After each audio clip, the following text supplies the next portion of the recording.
Stuffed peppers today. It's skinny rice, ground beef.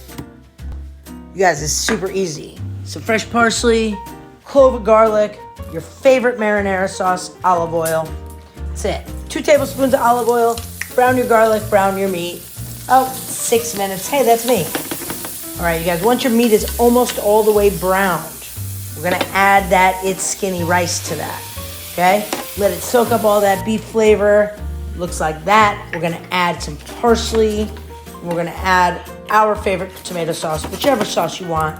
Look at that. Try not to eat it out of the pan before you stuff your peppers. Cut your peppers in half, stuff them, whatever pepper you like. Top with Parmesan cheese. Say bye-bye. 35 and 40 minutes at 350 degrees, and look at that. Until your peppers are soft, take them out. You could stuff them with anything you want. Who needs fattening rice when we can eat It's Skinny? Look at that. So good, so moist inside. I can't stop eating these. You could just load up a tray of stuffed peppers. I hope you enjoy. Stuffed peppers are one of my favorite things to eat, so get it.